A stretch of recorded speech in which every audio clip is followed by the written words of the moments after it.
le confinement adapté et donc le système de l'attestation resteront en vigueur car c'est ce qui nous a permis d'obtenir ces bons résultats. Il y a d'abord ce qui ne va pas changer.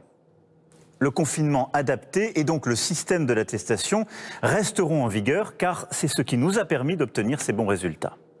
Il faudra donc continuer à rester chez soi, à télétravailler quand cela est possible, à renoncer aux réunions privées, aux rassemblements familiaux et à tous les déplacements non nécessaires.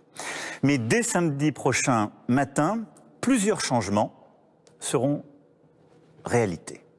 D'abord, les déplacements pour motif de promenade ou activité physique en extérieur seront désormais permis dans un rayon de 20 km et pour 3 heures. Les activités extrascolaires en plein air seront à nouveau autorisées. Pour les cultes, les offices seront à nouveau permis dans la stricte limite de 30 personnes. Tous les commerces pourront rouvrir et les services à domicile reprendre, mais dans le cadre d'un protocole sanitaire strict qui a été négocié avec l'ensemble des professionnels que je veux ici remercier. Les commerces et les services pourront donc rouvrir, selon ces règles, jusqu'à 21 h au plus tard. Les librairies, les disquaires, les bibliothèques et archives pourront aussi rouvrir dans ces conditions. Si nous sommes bien arrivés autour des 5000 contaminations par jour et environ 2500 à 3000 personnes en réanimation, nous pourrons alors franchir un nouveau cap. Alors, le confinement pourra être levé.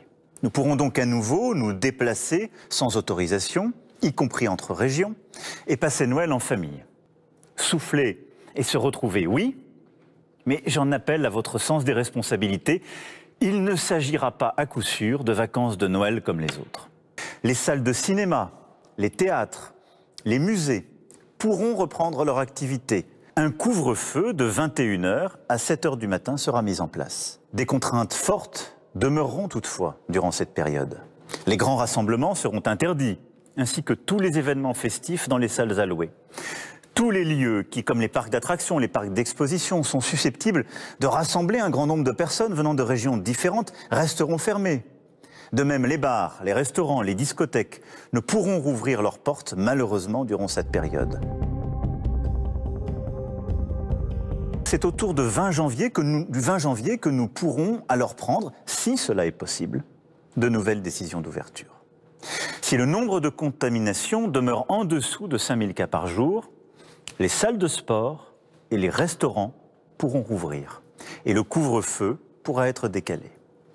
Les lycées, qui bien souvent aujourd'hui fonctionnent par demi-classe, pourront à ce moment-là être pleinement rouverts avec la totalité des élèves présents durant les cours. 15 jours plus tard, ce sont les universités qui pourront reprendre les cours avec là aussi une présence physique de tous les élèves. Nous ferons ainsi le point tous les 15 jours sur la situation sanitaire et déciderons alors si nous pouvons prendre des mesures supplémentaires d'ouverture ou si, au contraire, il nous faut revenir en arrière pour prévenir tout nouvel emballement de la propagation du virus.